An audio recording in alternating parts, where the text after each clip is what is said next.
একটা মাত্র catch miss করেই তাইজুলের আক্ষেপ। বিপিএলে একের পর এক ম্যাচ মিস করেছেন তাইজুল, কি গোটা বিপিএল জুড়েই সেই আক্ষেপেও পুড়েছেন। দিন কয়েক আগেই তাইজুল বলেছিলেন বরিশালের বেঞ্চ অন্য দলগুলোর চেয়ে ভালো দল। সামাজিক যোগাযোগ মাধ্যমে জানিয়ে খানিকটা হাস্যরসও চোখে পড়েছে। অনেকেই 22-এর ফুটবল বিশ্বকাপে ব্রাজিলের শক্তিশালী বেঞ্চের সাথেও তুলনা করেছেন। সে যাই হোক, বিপিএলে বরিশালের বেঞ্চ নিয়ে তাইজুলের উক্তি যথেষ্ট প্রাসঙ্গিক। টানা দ্বিতীয়বার বিপিএলের ট্রফি জেতার লক্ষ্য, সেই লক্ষ্য পূরণে শক্তিশালী স্কোয়াডই গঠন করেছিল ফরচুন বরিশাল। এতটাই শক্তিশালী যে জাতীয় দলের একাধিক তারকার বরিশালের একাদশে সুযোগ মেলে না। বাংলাদেশ দলের 3 ফরম্যাটের ক্যাপ্টেন নাজমুল হোসেন শান্তই এই মুহূর্তে বরিশালের বেঞ্চে বসে আছেন। এমনকি তাওহিদ হৃদয় এই দলটার মেকশিফট ওপেনার হিসেবে খেলছেন।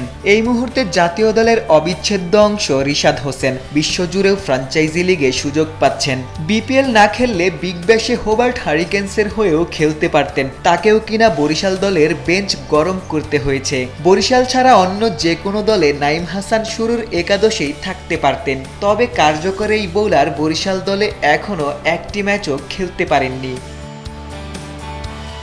এনসিএলে দারুণ পারফর্ম করে নজর কেড়েছিলেন আরিফুল ইসলাম। অনুশীলনেও 360 ডিগ্রি ব্যাটিং করে তামিম মুশফিকদের মন জিতেছিলেন। তবুও এখন পর্যন্ত বিপিএলে একটি ম্যাচও আরিফুলের সুযোগ মেলেনি। বরিশাল দলে বিদেশি ক্রিকেটারদেরও আক্ষেপের শেষ নাই। বিশ্বের অন্যতম সেরা টি-20 ব্যাটার মালানকেও এই দলে 5 ম্যাচ বসে থাকতে হয়েছে। মোহাম্মদ নবী, জেমস ফুলারদেরও সুযোগ পেতে অপেক্ষা করতে হয়েছে।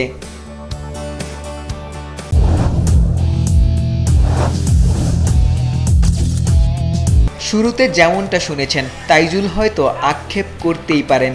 বিপিএলের অন্যতম সেরা বোলার তানভীর যে বরিশাল দলেই খেলছেন, যে কারণে তাইজুলের নিয়মিত খেলা হয়নি। বরিশালের বেঞ্চও অন্য দলগুলোর থেকে ভালো, তাইজুল হয়তো খুব একটা ভুল বলেননি। আশিক সারোয়ার, নিউজ 24।